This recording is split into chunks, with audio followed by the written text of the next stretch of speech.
बिस्मिल्लाहिर्रहमानिर्रहीम, अस्सलाम वालेकुम। वेलकम टू कुक विद कायनात। आज मैं आपके साथ शेयर करने जा रही हूँ बहुत ही मज़ेदार रेसिपी बटर चिकन की।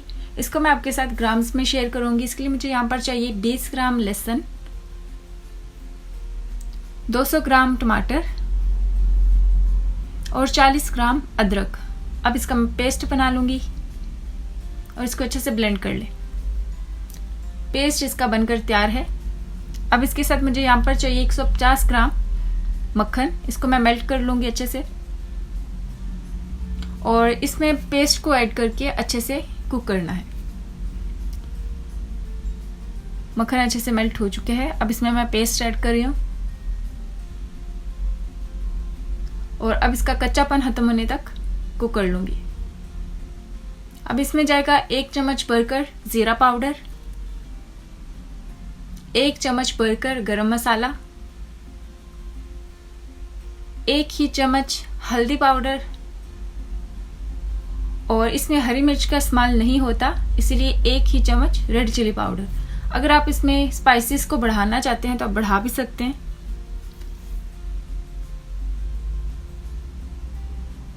और अब इसमें जाएगा बोनलेस चिकन जो है, इसको मैंने क्यूब्स में काट लिया है। इसको वॉश करके इसको काट के रख लिया है और 700 ग्राम है ये बोनलेस चिकन। अब इसको भी मैं ऐड कर दूंगी इसमें और इसको अच्छे से मिक्स कर दूंगी। इसको कुक करना है मीडियम फ्लेम पर। तकरीबन ये जो चिकन है बटर चिकन, इसको कुक होने में 30 से 35 मिनट लग जाएंगे। इसका कंप्लीट जो कुकिंग प्रोसेस है वो 30 से 35 मिनट में कंप्लीट हो जाता है। और चमचे के साथ इसको हिलाते रहें ताकि सारी ओर से चिकन जो है अच्छे से कुक हो जाए।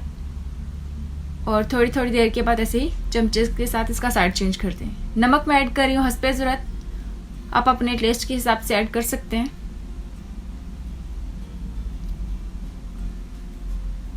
और इसको मैं 15 से 20 मिनट के लिए अच्छे से कुक कर लूँगी। अब इसमें जाएगी फ्रेश क्रीम 100 ग्राम। इससे बहुत ही अच्छा फ्लेवर आता है बटर चिकन के अंदर। और 15 से 20 मिनट अच्छे से कुक करने के बाद इसमें आप फ्रेश क्रीम ऐड कर दें।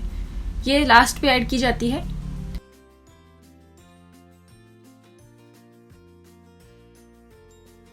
फ्रेश क्रीम ऐड करने के बाद इसको 5 मिनट मुसलसल कुक कर लें और उसके बाद ये चिकन तैयार हो जाती है। आप देख सकते हैं चिकन ने अच्छे से बटर छोड़ दिया है, सेपरेट हो चुका है इसका बटर। अब इसमें जाएगा हरा धनिया हस्बे ज़रूरत। फ्लेवर के हिसाब से आप चाहें तो सिर्फ इसके ऊपर गार्निशिंग के दौरान ऐड कर सकते हैं, पर मैं इसके अंदर भी थोड़ा सा मिक्स कर रही हूँ। और अब मैं इसका फ्लेम ऑफ कर रही हूँ। इसको मैं सर्विंग डिश में निकाल देती हूँ। आप देख सकते हैं बहुत ही मज़ेदार है ये। ऐसे इसको हिलाकर सर्विंग डिश में निकाल दें